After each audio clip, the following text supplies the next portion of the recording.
el doctor José Luis Mesa. José Luis, bienvenido, muchas gracias por acompañarnos. José Luis es doctor y magíster en teología y ha incursionado en la problemática de la educación en valores, la formación ético-política y la formación de la conciencia moral y la logopedagogía. Bienvenido, José Luis. Y también le doy la bienvenida a Lina María Bendaña. Ella me va a acompañar a mí como moderadora. Lina María es administradora de empresas y consultora en gestión estratégica y consciente. Y yo me presento, soy Sandra Jimena Bendaño, como lo dije, voy a estar también como moderadora, soy comunicadora social y soy facilitadora en todos los espacios de expansión de conciencia. Entonces, nuevamente, bienvenidos, gracias por acompañarnos. José Luis, un placer tenerte aquí con nosotros en este en vivo. Para mí también es un gusto, muchísimas gracias por la invitación. Estaré pues muy atento a las preguntas y a la conversación que vamos a suscitar en la tarde de hoy. Muchas gracias de nuevo. Gracias a ti y gracias a todos los que se están conectando. Les decimos que desde ya el chat está abierto para comentarios o preguntas que todos quieran realizar. Entonces, bueno, José Luis, yo empezaría con una pregunta de acuerdo a tu perfil. ¿Qué es la logopedagogía? Empecemos por ahí. Ok, bueno, no deja de sorprenderme la pregunta. Claro, porque el título del conversatorio y esta pregunta que me estás haciendo aparentemente no tienen relación. Pero a ver, ¿qué puedo contar para no extenderme? Porque realmente es algo que me apasiona. Tuve la oportunidad de conocer ya hace muchos años, tal vez estoy hablando de por lo menos 25 o 30 años, la obra de Viktor Frankl. No solamente su libro más conocido, El hombre en búsqueda de sentido. De hecho, bueno, no solamente es el más vendido, el más conocido, sino que también se consigue en la web, full texto, ¿sí? Para quienes todavía no hayan tenido la oportunidad de leerlo. Esta obra, este libro en particular, me impactó mucho, pero además de eso, por allá hacia el año 90, 91, trabajando en La Guajira y siendo director de grupo de unos chicos de un 10º grado, tuve la mala fortuna de tener una niña que al final del año, siendo muy buena estudiante, se quitó la vida, ¿sí? Se quitó la vida. Eso marcó, o sea, me marcó mucho. Y esto, más otras cosas que pasaron, me llevaron a pensar de si esta propuesta que está haciendo Viktor Frankl en su libro, y no solamente en este, sino en otros libros como Voluntad de Sentido, Homo Dolens, que son la base de la logoterapia. Quienes no conocen a Viktor Frankl, pues hay que decir que es el padre de la tercera escuela vienesa de psicología, después de Freud y de Adler. Él pues se resistía a aceptar los principios de Freud, buen amigo de Adler, pero tampoco. Entonces él constituye su propia escuela y está basada en 3 principios, pero ahorita no me voy a detener, solamente hay uno que realmente me inspira, que es el principio de voluntad de sentido. Es decir, los seres humanos tenemos la capacidad de darle sentido a nuestra vida, de encontrarle sentido a nuestra vida. Y eso está ligado con algo que trabajan muchas instituciones, sobre todo a nivel secundario, otros a nivel primario, y es el proyecto de vida. Pues el proyecto de vida es un dinamismo para encontrarle sentido a la vida. Pero el proyecto de vida no son solo las metas que un sujeto o que una persona se traza y quiere alcanzar a 5 o a 10 años, sino son los valores que le identifican. Es decir, trabajar proyecto de vida es trabajar esos valores que de alguna manera me van a constituir en cada una de las dimensiones en las cuales crezco como persona. Y entonces aquí es donde viene una de las relaciones con el tema de hoy, y es que la logopedagogía es un ejercicio de conciencia de sí. O sea, yo no puedo hacer proyecto de vida, no puedo encontrarle sentido a mi vida si yo no soy consciente de mí mismo, de mi historia, de mis deseos, de mis anhelos, de mis relaciones. O sea, tengo que hacer todo ese trabajo de conciencia si quiero de alguna manera actuar logopedagógicamente. Y para acabar la idea primera, entonces la logopedagogía es una propuesta no curativa, como sería la logoterapia en Viktor Frankl, sino más bien preventiva, formativa. ¿Sí? Se trataría de algo así como de proveer al sujeto de los elementos que le permitirían encontrarle sentido a su vida en cada una de las relaciones que forman parte de su ser. Bueno, no sé si hasta ahí satisface la pregunta o habría que ahondar un poquitín más. No, creo que está supremamente clara. También sigo la logoterapia y de acuerdo contigo con todo lo que has expuesto. Es decir, si no generamos una conciencia desde la educación, que es el tema precisamente que vamos a tratar, y darle sentido a esa educación en un sentido más allá de lo que se pueda entender como evidente, pues sin duda alguna sí va a generar un impacto mucho mayor, mucho más trascendental para nosotros mismos y por supuesto que para el entorno. Entonces, muchas gracias por la explicación.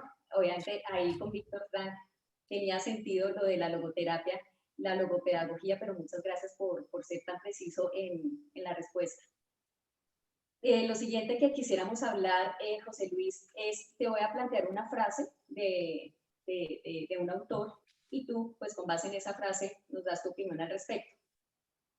Richard Buckminster, quien fue inventor estadounidense, dijo la siguiente frase: si quieres cambiar la manera de pensar de una persona, resígnate. Eso no es posible. En cambio, puedes darle una herramienta cuyo uso la lleve gradualmente a pensar de una manera diferente. Esa es la frase de él. La pregunta es, ¿cuál crees desde este punto de vista de la educación que pueda ser una manera, o cuál puede ser esa herramienta, perdón, en el caso de la educación para generar una conciencia, pero con real impacto, con de verdad un impacto real de conciencia en temas tan complejos, por ejemplo, como la corrupción? ¿Cuál puede ser esa herramienta desde este punto de vista de este autor? Ya, ok. Bueno, agradezco la pregunta y realmente es muy sugerente, es muy sugerente, porque sin duda la respuesta grande o gruesa sería la educación en sí misma es la herramienta, pero no es la única herramienta, porque tampoco le vamos a indilgar a la educación y tal vez pensando de forma concreta, la escuela, la responsabilidad de sacar adelante a esta generación y a las siguientes para superar el problema de corrupción. O sea, tiene responsabilidad y una gran responsabilidad, pero yo creo que hay otros actores, ¿sí?, que también comparten esa responsabilidad. Bueno, pero para volver a la pregunta que me estás haciendo, yo creo que tendríamos que preguntarnos, o sea, si la educación es una herramienta y una herramienta privilegiada, bueno, herramienta no en el sentido instrumental, ¿no? Más bien hablemos como mediación, el recurso mismo, o sea, vayamos un poco más allá. Tendríamos entonces que preguntarnos qué tipo de educación, porque, bueno, ya sabemos desde hace algún tiempo, los que trabajamos en el campo de la pedagogía, pues hemos reflexionado de, bueno, nos hemos quedado en una educación de corte memorístico, ¿cierto? Ahí hemos hecho un giro en los últimos años, o sea, sin duda alguna. Sí, sí es cierto que la escuela y los procesos siguen atendiendo a eso de la memoria, a eso de la instrucción, a eso de una educación directiva, ¿sí? Bueno, pero ha habido un giro, ya digo. Pero resulta que se ha venido posicionando un tipo de educación que yo llamaría una educación individualista, una educación de la competencia, una educación de los éxitos personales, ¿sí? Eh, Incluso cuando trabajamos educación por competencias, uno mira y son competencias que están centradas en el individuo como tal. Y yo creo que tenemos que trabajar arduamente, si es que de verdad queremos sacar adelante este problema, y no solo este problema, que es un gran problema que está viviendo nuestro país, el problema de la corrupción, pues una educación más bien que cultive la interdependencia, la cooperación, el trabajo en equipo, pero también una educación que suscite experiencias, experiencias si se quiere formativas, ¿sí? Ojo con la palabra experiencia. ¿Cuándo digo yo que un acto educativo puede ser realmente experiencial? pues cuando toca no solamente lo cognitivo, ¿sí? Esa dimensión cognitiva que todos tenemos, racional, mental, si se quiere, ¿sí? Sino también toca lo afectivo, lo emotivo, ¿sí? Pero también lo volitivo, lo comportamental. Es decir, un acto educativo es experiencia cuando pasa por la cabeza, lo cognitivo, pasa por el corazón, lo afectivo, y pasa por las manos, lo volitivo, el comportamiento, las acciones. ¿Por qué? O sea, ¿por qué insisto en ello? Porque resulta que eh, cuando hablamos de educación y educación ética, a veces creemos que la educación ética es hacer una muy buena reflexión acerca de algo. Piensen ustedes, con todo esto que estamos viviendo, incluso no ahora en la última semana, sino también en los últimos años, una de las palabras que más repetimos es paz, es reconciliación, es diálogo. Pero yo conozco mucha gente que habla de la paz y emite discursos lindísimos sobre la paz, pero realmente quieren la paz y sus acciones son hacedoras de paz. ¿Sí? Sí, nos pasa como en la escuela, ¿no? O sea, en muchas escuelas la semana inicia con una muy bonita reflexión del coordinador o del rector y eso, les habla bonito a los estudiantes, niños y niñas sobre la paz, pero ya en menos de 2 horas ya están en el recreo, pues dándose de a puños y no sé qué. Entonces, ¿dónde quedó? O sea, quedó acá y seguramente pueden emitir un buen concepto sobre la paz, pero no está en el corazón y mucho menos en las acciones. Entonces necesitamos realmente que esa educación sea una educación experiencial.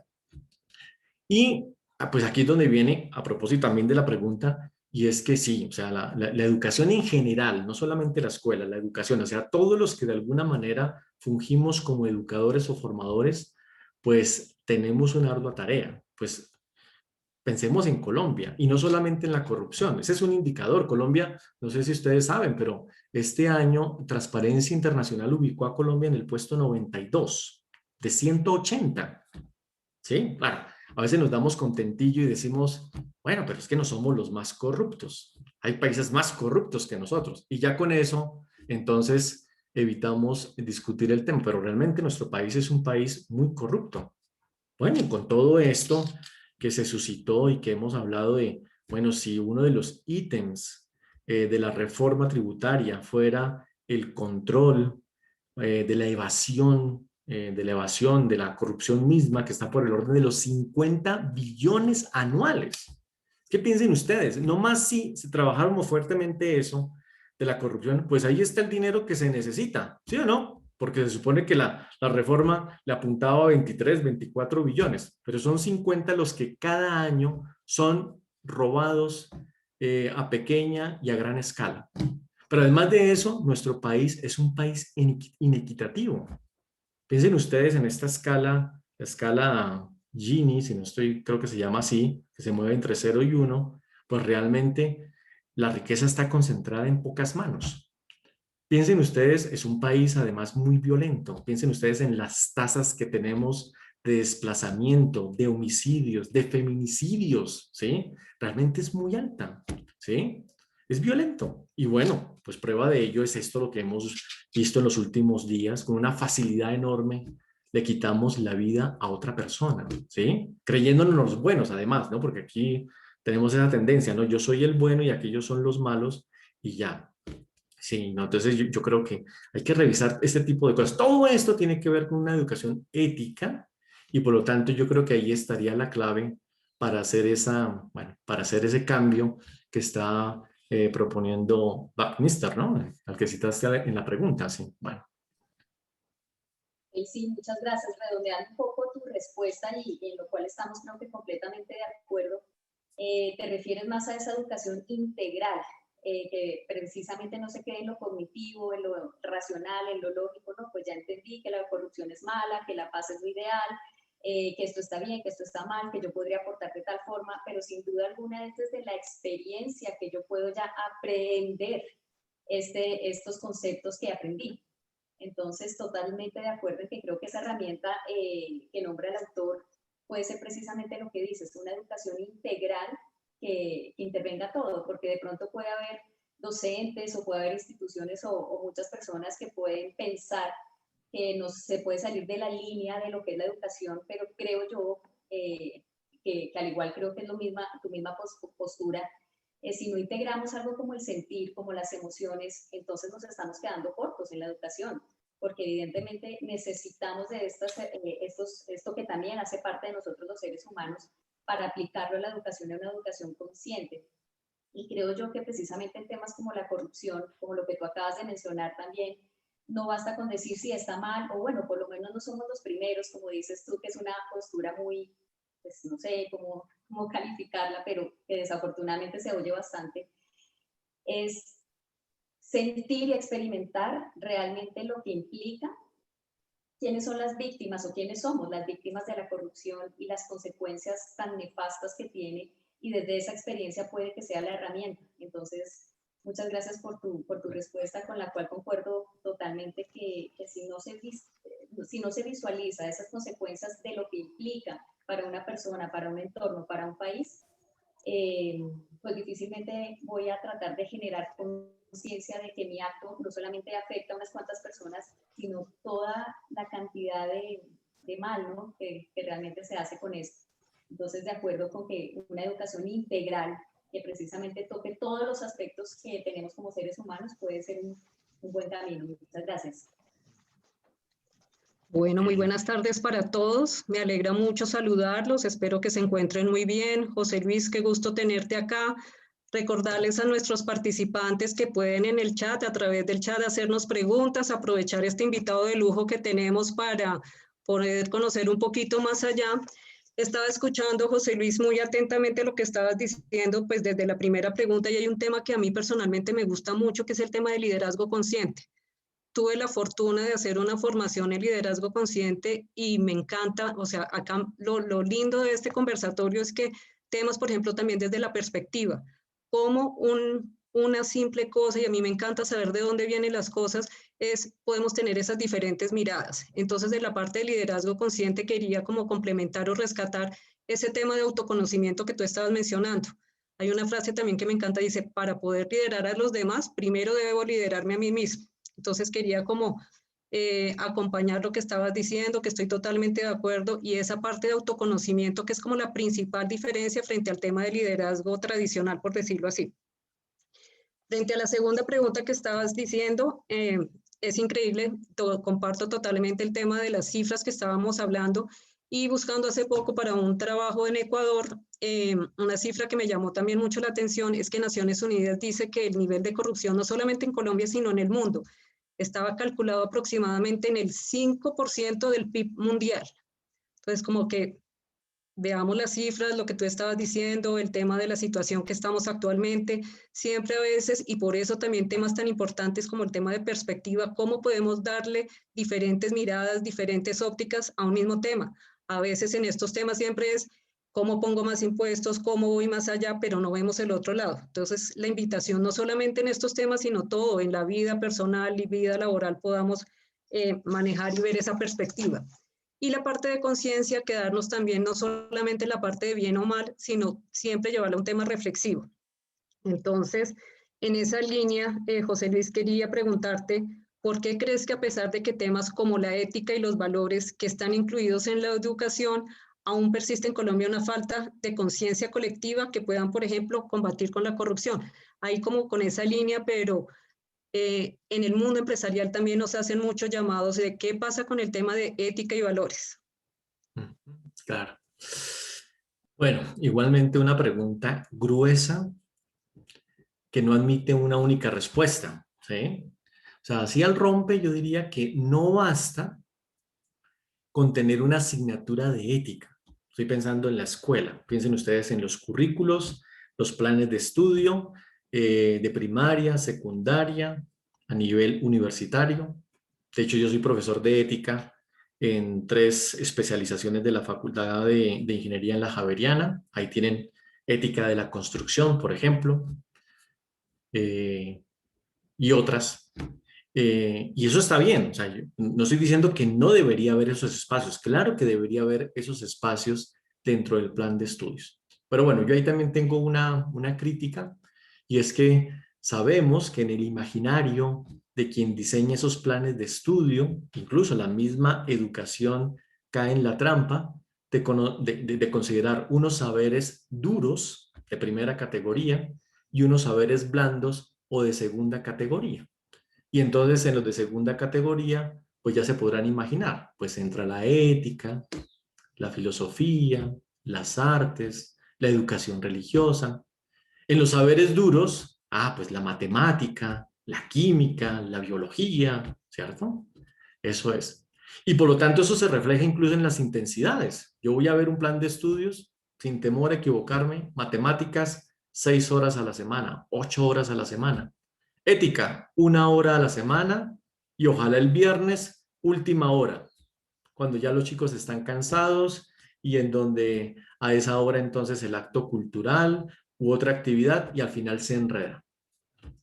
Y además de eso le agregamos que lastimosamente, ¿quién tiene la formación ética? ¿Quién la tiene? O sea, para los saberes duros nos aseguramos que esa persona sea un licenciado en matemáticas, un licenciado en química, etc. Para ética, pues le decimos al profesor de educación física, que es buena gente, ¿cierto? Que coja entonces la asignatura y con eso que complete su carga, ¿cierto? Y entonces hay unos niveles de improvisación grandísimos.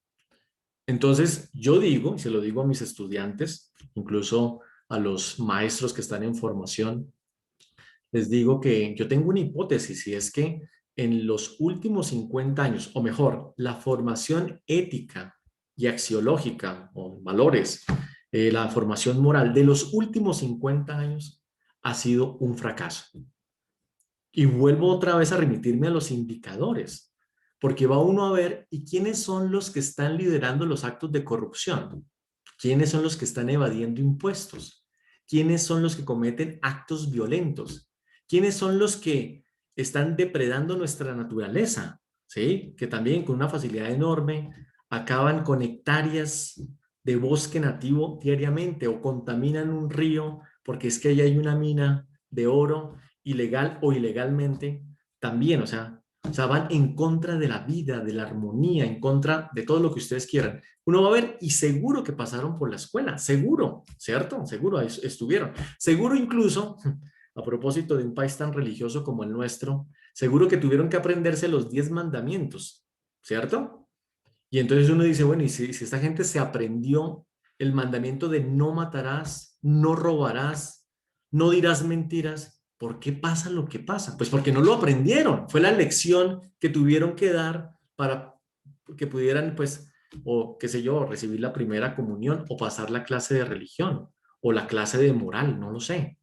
Entonces realmente no hemos pensado seriamente la educación ética y moral en nuestro país, porque ella en sí misma no solamente tiene unos contenidos, tiene una didáctica, tiene unos propósitos, tiene una relación incluso con el currículo.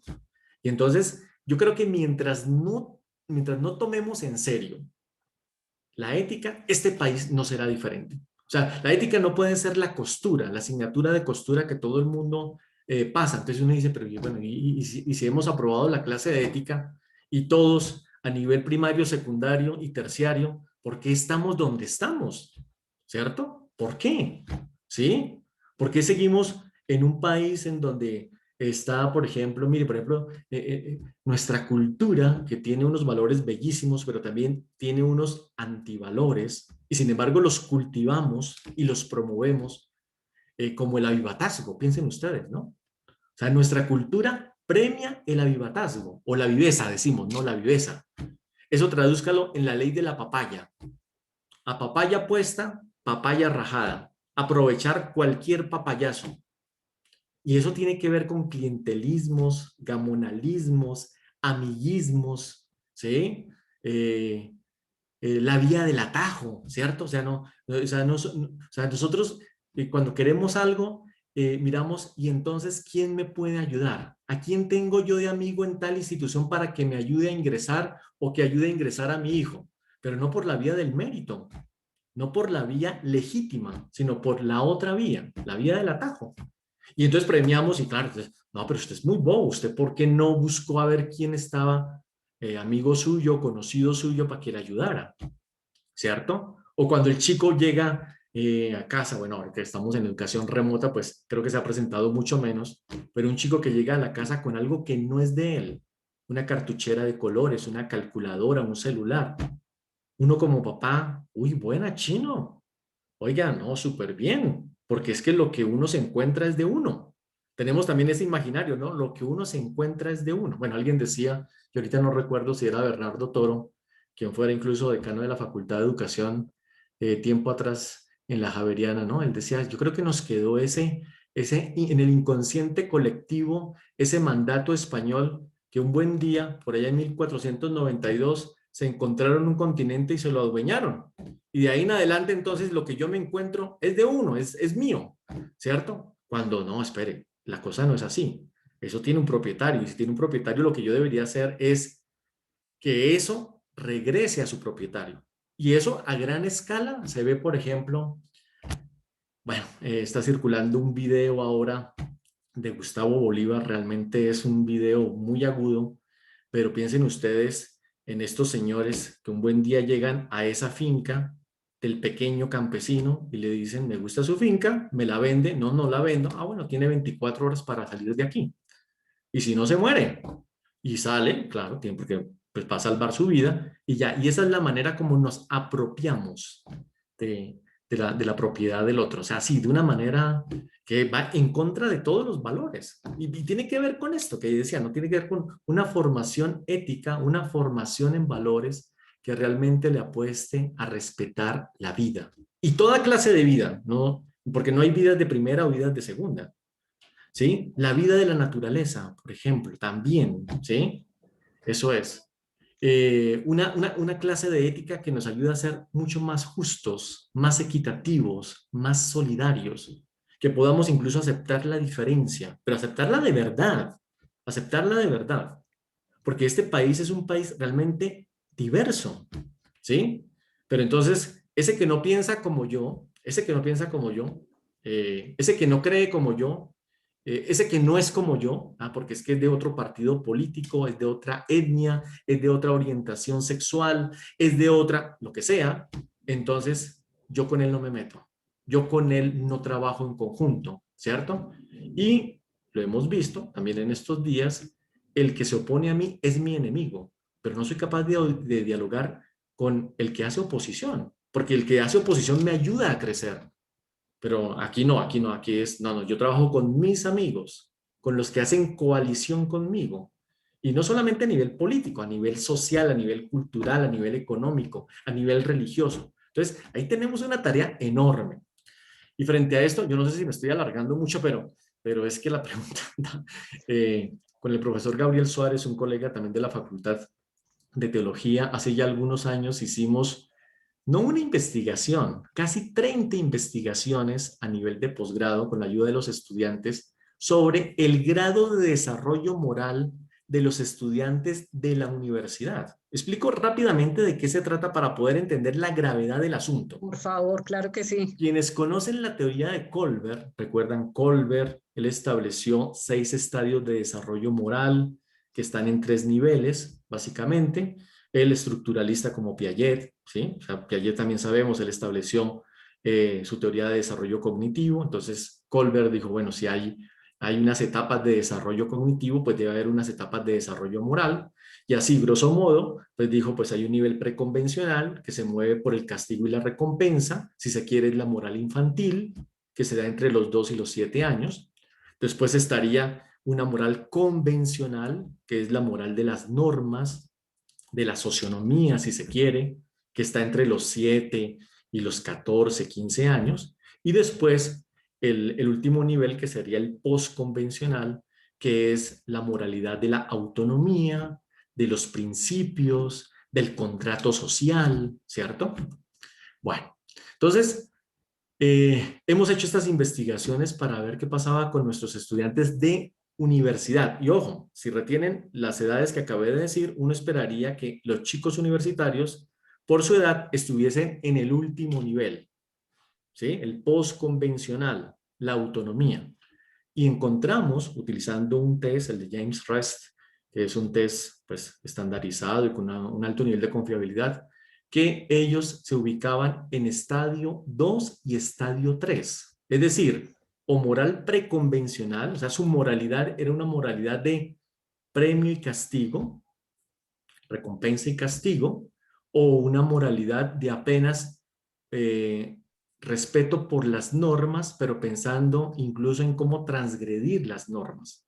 Pues ahí es donde uno entiende por qué es que pasa en nuestro país lo que sucede. ¿Sí? O sea, si viene una propuesta, al lado de inmediato te dicen cuál es la multa, cuál es la penalidad. ¿Sí? O sea, la gente no entiende. Un ejemplo sencillo, a ver. Si yo voy en mi carro conduciendo y no me coloco el cinturón de seguridad, entonces el del lado me dice, colócate el cinturón, porque recuerda que la multa es 930,000 pesos. O sea, ni siquiera es el principio de, no, es que te puede salvar en un momento dado, si te estrellas, puede salvar tu vida. Ah, ya que sería una moralidad de principios. Pero no, aquí es pensando en si está el policía de tránsito, el comparendo, la multa, la fotomulta, etcétera, ¿cierto? Y es eso. Entonces uno se pregunta, bueno, entonces frente a esa moralidad que está aquí, o sea, incluso hay gente que tiene 40 y 50 años y su moralidad es una moralidad infantil, ¿cierto? Así Entonces es. se mueven es por recompensa y castigo, pero no por la convicción, no por los principios, no por eso que señalabas tú hace un rato, la autoconciencia de sí, el cuidado de sí, el cuidado de los otros. Entonces, por eso digo que ahí la educación tiene una tarea enorme, enorme, ¿cierto? Para los inmediatos 10 años o tal vez 20, ¿sí? Si es que queremos que este país sea diferente. Así es, José Luis, muchísimas gracias y a lo más que nos encanta que te extiendas en estos temas porque de verdad son tan importantes y algo que me queda sonando mucho y es como suele a veces pasar con las cosas, que a veces son de conceptos sencillos entre comillas, pero muy difíciles a veces en su implementación. Hablabas tú sobre el tema de los saberes blandos, esas habilidades blandas. Más adelante queremos hacerte una pregunta frente a ese tema. Acá para complementar, alguna vez leí que no se llaman habilidades blandas, no porque sean menos que las habilidades duras, ni mucho menos, sino es por su fácil manera de adaptarse y esas famosas habilidades para la vida. Acá precisamente nuestros participantes, así quiero mencionar, por ejemplo, Daniel nos dice que es muy frecuente también en México que pasen en este tipo de cosas y no solamente en México, sino en muchos lugares del mundo. Laura nos dice que la educación ética es un fracaso porque se centra en enseñar qué son los valores, más no cómo se viven y se aplican, lo que estamos hablando. Pueden que los conceptos sean sencillos, pero a veces se nos olvida el famoso cómo los implemento, cómo lo desarrollo, cómo lo hago. Alexandra nos dice que hemos recorrido el camino de aprender para el momento, más no para la vida, relacionado con lo que estábamos hablando. Daniel dice que se identifica la inteligencia con inteligencia con ser aprovechado. Lo que tú estabas diciendo del tema de que damos papaya, y aquí en el tema de liderazgo consciente, que vuelvo y lo rescato porque es un tema de verdad que aplica para todos, dice que uno siempre tiene la opción de elegir. Y eso nos pasa a todos. Si estoy ante una situación y estoy en la línea entre el bien y el mal, siempre tenemos la opción de elegir. Y a veces es más fácil irnos por la vía del mal. Entonces, como que no se nos olvide esa parte. Acá un comentario de Edward, está un poquito largo, hago así como el resumen, que tiene una pregunta para José Luis, que dice, ¿cómo sensibilizar a los profesionales de la empresa cuando son brillantes en contextos externos, es decir, con la atención al ciudadano en misiones de campo, cuando suceden desastres de orden natural, pero en sus equipos de trabajo, entre paréntesis oficinas, se les dificulta vivir los valores y el código de ética entre sus compañeros de trabajo? Te traslado de pronto esa pregunta, José Luis.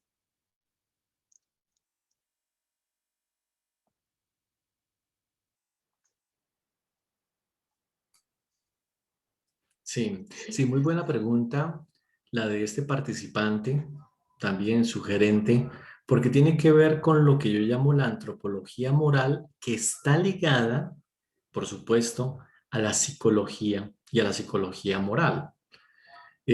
Así como existe en psicología una patología que llamamos esquizofrenia, también en esta psicología moral y en la misma antropología, yo puedo detectar o identificar una esquizofrenia. Es decir, un sujeto, por ejemplo, que dice cosas lindísimas acerca de un determinado valor, pero su vida va en contra de ello. O sea, uno dice, pero ¿y esta persona?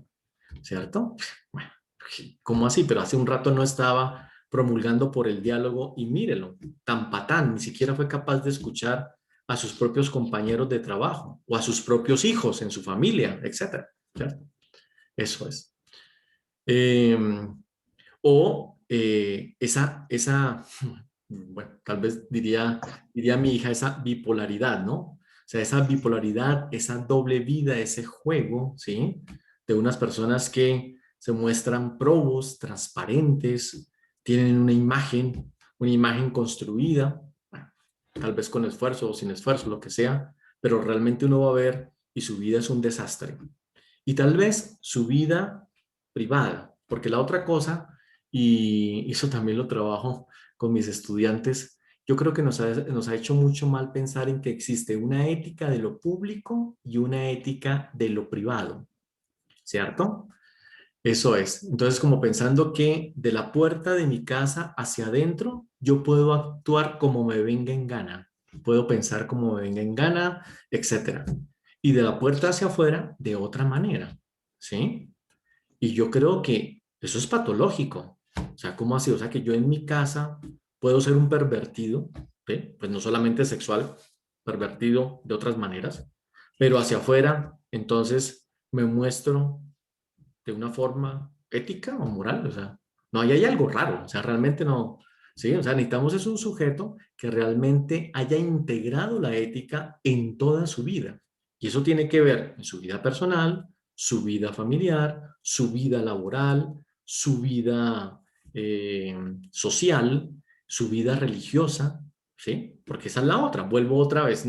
Nuestro país es un país tremendamente religioso. Las últimas encuestas que se han hecho, incluso hay un estudio del profesor Beltrán de la Universidad Nacional, pues él en sus estudios desde la sociología de la religión, pues sigue diciendo que Colombia es un país que se mueve más o menos por el 90% de creyentes, de índole diferente, o sea, porque sí es cierto que los creyentes cristiano-católicos pues están disminuyendo, pero sigue siendo un país muy religioso. Pero ojo con la palabra religioso.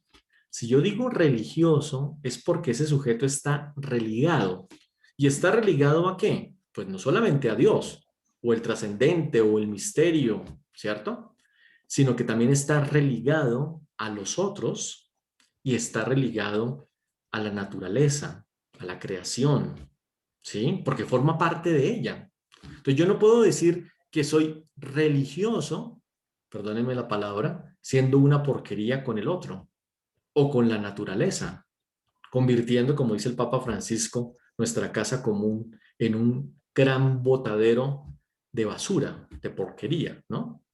O sea, no puede ser, o sea, no, realmente si yo soy una persona religiosa, debo unir, integrar fe y vida, no escindir fe y vida. O sea, no se trata de ir a misa todos los domingos y seguir cogiendo a patadas a mi vecino, a mi esposa, a mi esposo, a mis hijos, etcétera.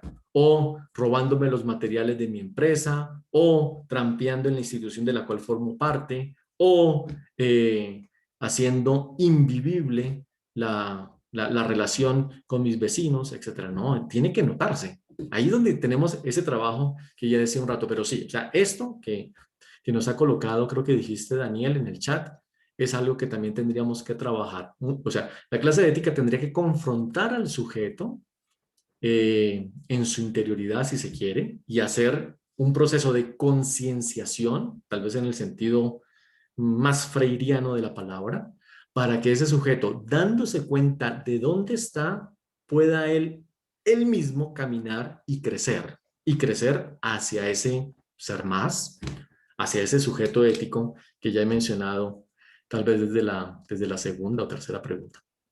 Así es, José Luis. Voy a seguir con otra pregunta y ya volvemos con las inquietudes que nos tienen por el chat para que podamos abarcar todo. Quería también saber tu opinión, José Luis, frente a esta reflexión de Karl Popper. Dice, no existen organizaciones éticas, solo existen personas éticas. ¿Cuál es tu posición al respecto? Wow. Oye, eso se está poniendo cada vez más peludo, ¿no? Espectacular, mejor. Las preguntas. Sí, sí, sí, sí. Claro, esta es una pregunta, dicen los chicos de ahora, está densa, profe.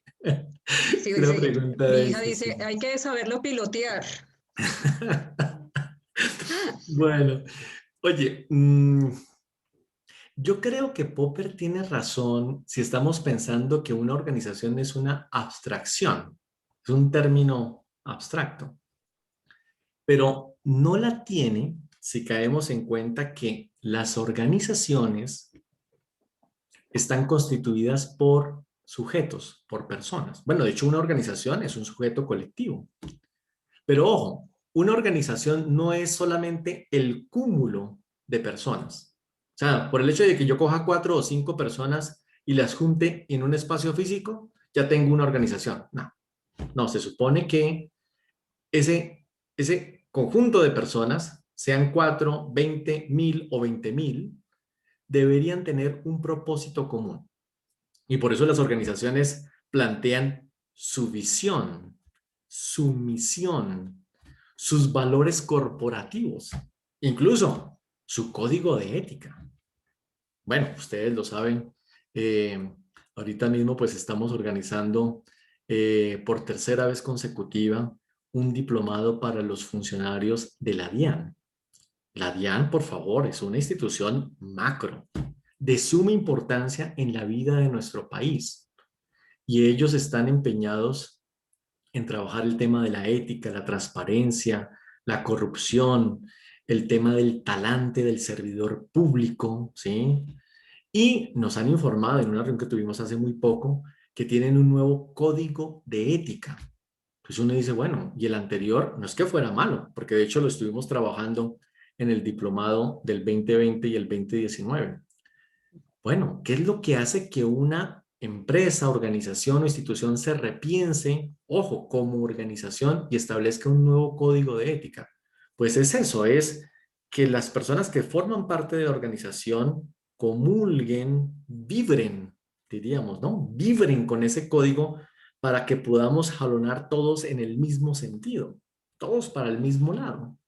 Porque aquí no se trata de proyectos individuales estupendos, pero en diferente sentido, sino de mirar cómo el proyecto, ese proyecto de cada sujeto, ese proyecto personal, está empatado con el proyecto comunitario, colectivo, organizacional. ¿Listo?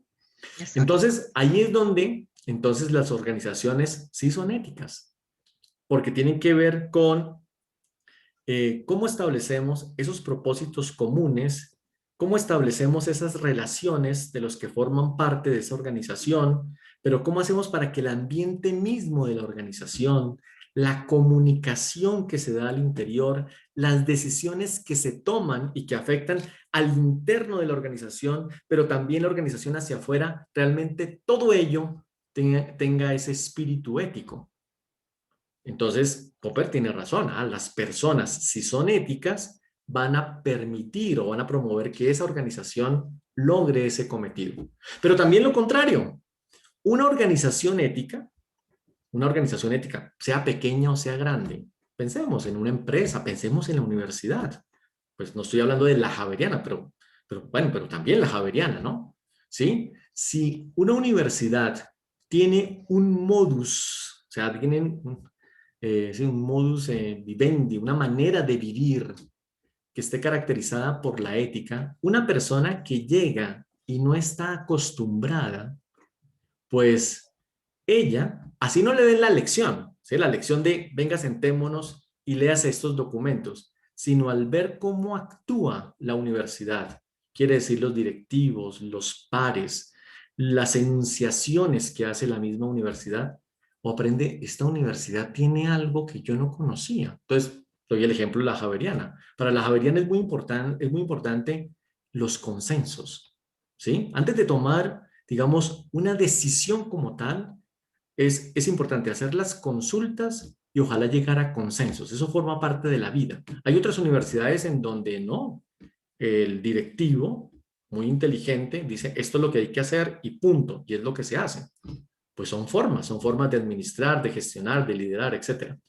Pero ya digo, entonces la organización tiene una manera de vivir, una manera de operar que contagia a las personas que se suman a esa organización. ¿Listo? Exacto. Que Es eso. sean, que sean un tema de inspiración. Y ahí quería también una pequeña reflexión cuando estabas hablando del tema de códigos de ética en las empresas. José Luis, simplemente, por ejemplo, caso de Brecht, tenía su código de ética, no quiero obviamente extenderme, ni mucho menos, ni este es el debate, pero son esas reflexiones. ¿Cómo hacemos para que estas cosas en la implementación sean exitosas? Y no, yo como empresa cumplo y tengo mi manual de ética y veamos la historia. Quería dejar Tal cual. simplemente esa reflexión. Eso es lo que estás diciendo. O sea, yo puedo tener eso nominalmente y es un saludo a la bandera. Ah, es el Exacto. requisito que me pide tal o cual instancia y ya. Pero no, yo tengo que hacer que eso se vuelva carne, que se vuelva Exacto. vida, ¿cierto?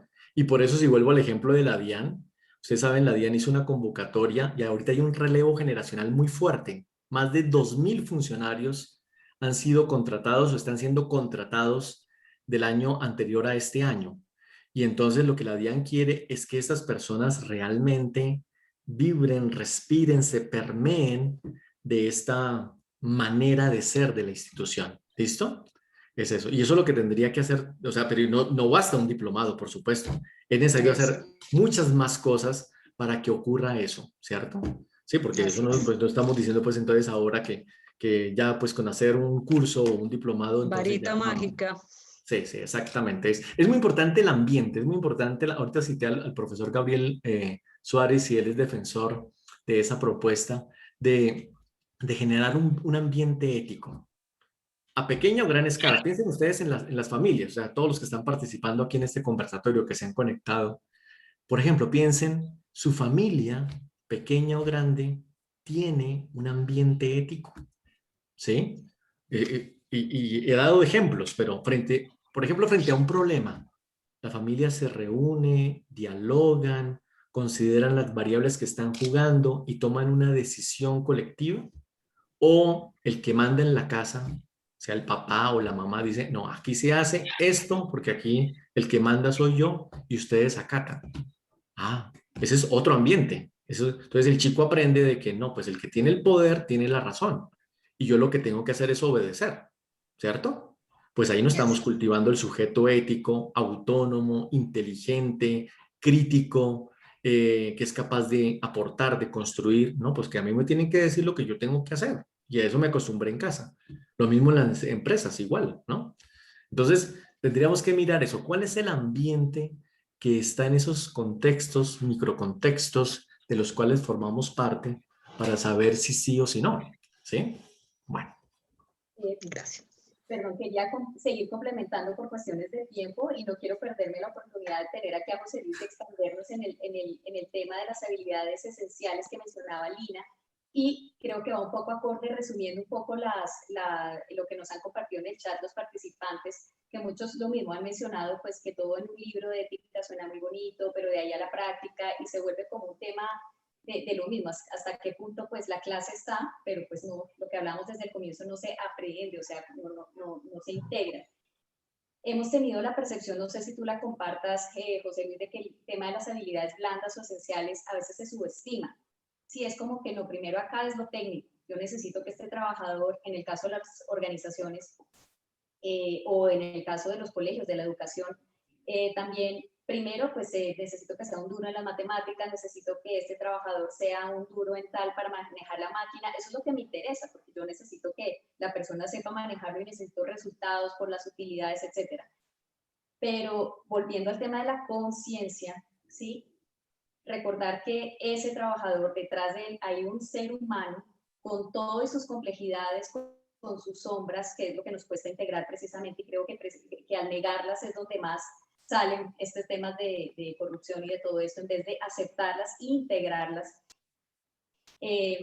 ¿Cómo lo ves tú de que no se le dé la importancia que debiera tener las habilidades esenciales? Primero, llevarle desde a una edad muy temprana a ese niño, a esa niña, esa conciencia de empatía hacia el otro, esa conciencia de sentir compasión por el otro, de que revele lo que realmente siente y necesita. Tú ponías el ejemplo ahorita de familia, ¿sí? Que muchas veces algunos padres son, no, pues es que yo soy el adulto y eso es lo que se hace. Y ahí es el niño donde interpreta mis necesidades, no son válidas, no son escuchadas, por lo tanto puede ser un adulto como un poco el efecto Pigmalión, en donde se convierte en un adulto en donde hago todo lo que me dicen, porque genera una autoestima muy bajita.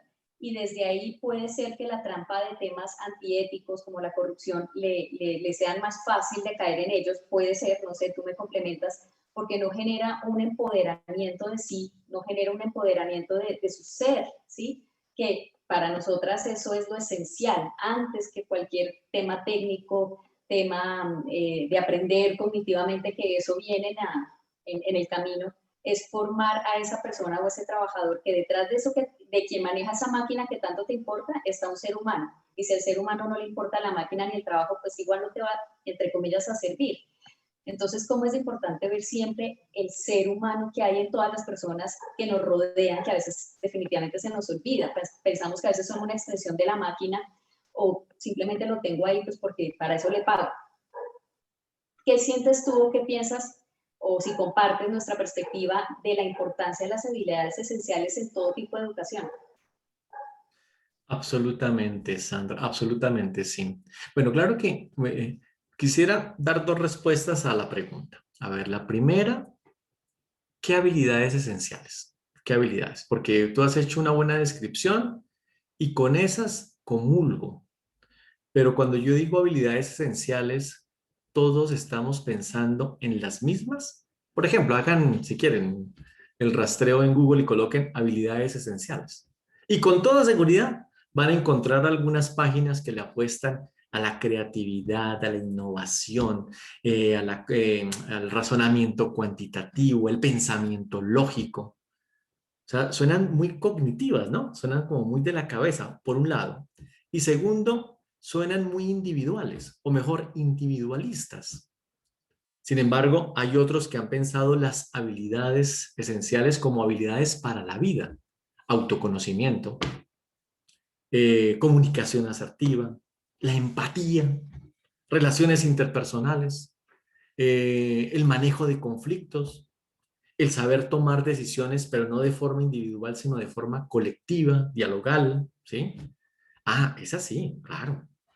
Y esas están conectadas incluso, no sé si han tenido la oportunidad de leer toda esta teoría de las capacidades de desarrollo humano de Martha Nussbaum, ¿cierto?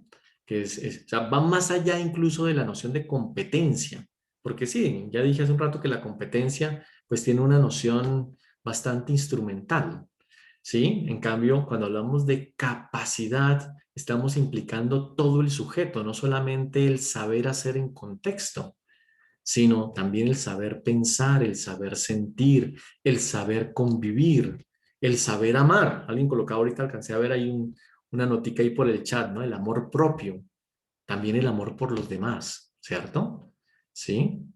Entonces, a ese tipo de habilidades, habilidades para la vida, como habilidades esenciales, le apuesto y creo que en eso pues estamos comulgando, ¿no? Y en cuanto a lo segundo, yo creo, dijiste ahí algo, no sé si estábamos muy atentos, pero miren, dije hace un rato que la moral, o mejor, el desarrollo moral de nuestra gente, incluso aunque esté vieja, es una moral infantil. O sea, se ha quedado en ese nivel preconvencional, ¿cierto? Pero lo mejor es que lo seguimos reiterando. O sea, yo digo, pues, que un papá o una mamá le diga al chiquito de 4 o 5 años, o te vas a hacer la tarea, o si no, te quito el celular, si haces la tarea, te compro el helado que quieres, o qué sé yo, vemos la película, etcétera. Ah, ¿sí ven? Premio y castigo, ¿no? Ahí está. Pues listo, claro, porque es chiquito, esa es su manera como él configura lo bueno y lo malo. Pero que yo ya, un chico de 15, 16 años o uno de 25 o 30 años, yo lo siga amenazando para que haga algo bueno o premiando para que haga, Pues no, ahí ya no, o sea, yo tengo. Y uno mira, incluso las empresas, ustedes no conocen empresas, por ejemplo, en donde toda la lógica es de premio y castigo. Cuando yo le digo, por ejemplo, a un empleado, si tú no llegas nunca tarde durante todo el año, al final te voy a dar una bonificación o castigo de, por cada vez que llegues tarde, te voy a colocar un memo y si te acumulas 3 memos, el año entrante no tienes contrato, ¿sí? Claro. Pero entonces, uno, no solamente la empresa misma o este actor, sino también, en este caso, el empleado juega con esa lógica, ¿sí? Porque está dentro de esa moralidad infantilizada. Pero entonces la pregunta del cómo vuelve, entonces, ¿cómo hacemos para que ese sujeto haga un salto a una moralidad convencional y lo que sería mejor, a una moralidad postconvencional, que es la de principios, que es la del contrato social? ¿Qué es esto que está ocurriendo hoy y esperamos que ocurra la próxima semana de sentémonos a dialogar, a negociar, buscando el bien común? Es el bien común, ¿sí? El bien que le conviene a nuestro país. Claro, para eso se necesita valentía, capacidad de razonamiento, capacidad de escucha, capacidad de argumentación. Es todo un ejercicio comunicativo, si quieren pensar en Habermas, ¿no? Es eso, ¿sí? Pero estamos acostumbrados a ella, ¿no? Pues, pero es que se nos dificulta porque dije hace un rato, o sea, nuestra cultura, como es una cultura mafiosa, yo ultimo al que no me cae bien, al que no comulga conmigo, al que me está colocando el palo en la rueda, al que habla mal de mí. Entonces, a ese le mando el de la moto, ¿cierto? Que es una cultura de ese tamaño. Pero tenemos que hacer el salto, una cultura que realmente sea de reconocimiento, de pluralidad, de diálogo. Y ahí es donde vuelve a entrar otra vez la educación ética, que vuelvo a decir, no es solamente la escuela. Cuando digo escuela, me refiero en el gran sentido de la palabra, ¿no? Ahí entran universidades, colegios, institutos, los jardines de los niños, todo lo demás. Pero entonces no solamente la escuela, también entra la familia, entran los medios de comunicación.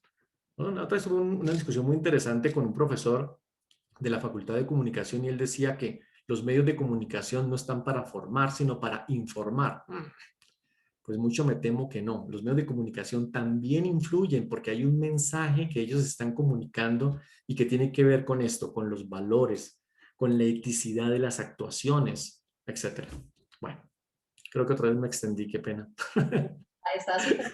Ya tenemos que casi que ir cerrando, pero hay una última pregunta acá que creo que va muy de la mano con lo que mencionabas de famosa estrategia de castigo y recompensa, que como dices tú y en eso también estamos de acuerdo, hablando específicamente de trabajadores que muchas veces se tratan como niños.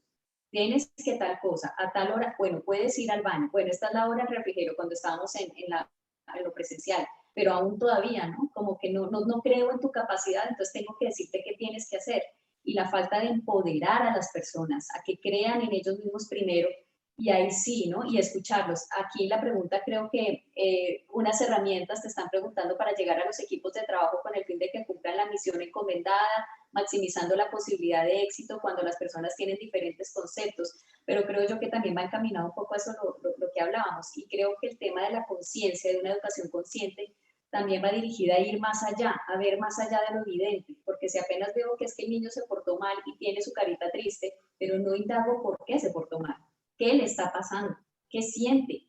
Lo mismo en familia, lo mismo con los trabajadores, que hay a veces jefes o personas que le dan temor a este acercamiento porque piensan que puede haber un sesgo, conflicto de intereses, etcétera, pero tampoco se trata de eso, se trata es, como creo yo lo que tú planteabas, es de generar una empatía porque me importa ese otro ser humano, qué le puede estar pasando para entender su conducta y no quedarme con la punta del iceberg en donde mil interpretaciones pueden surgir. Entonces ya para ir cerrando nos queda un minuto, como, bueno, complementando, si lo quieres hacer, por supuesto, y Lina también generar un cierre de generación de conciencia frente a este tema tan importante de una educación basada en los valores y la ética, pero real, no que se quede, como hablamos, en algo teórico. ¿Cuál sería tu conclusión, José Luis? Bueno, ¿cuál sería mi no conclusión? Sí, porque, claro, no acaba con esto.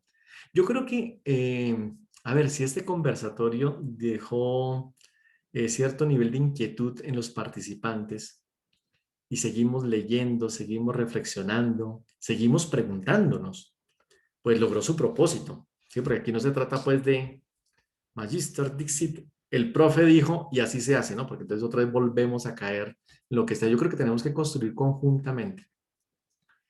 Pero yo creo que tenemos que apostarle a la grandeza del humano, ¿sí? O sea, yo creo que esto que estamos viviendo en nuestro país, y ya lo dije, ¿no? La inequidad, la pobreza, la corrupción, la violencia, pues revelan la miseria del humano, ¿sí?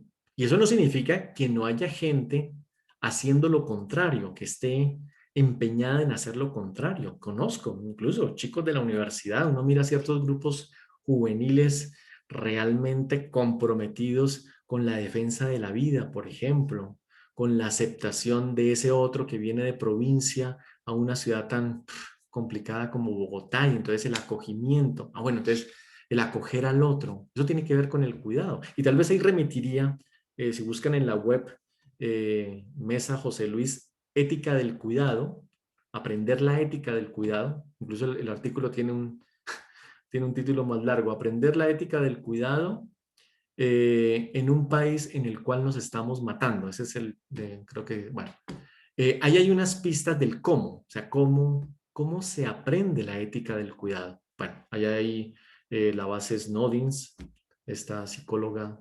Bueno, igual también hay otros autores que también han inspirado la escritura, pero hay una propuesta concreta, digamos, para poderla aplicar en la escuela. Pero es o sea, es una propuesta, no es la propuesta. Por eso la tenemos que construir. O sea, quien se siente inquieto o inquieta con este tema, pues tenemos eso, tenemos que armar redes, seminarios, colectivos, grupos de investigación, grupos de reflexión, ¿cierto?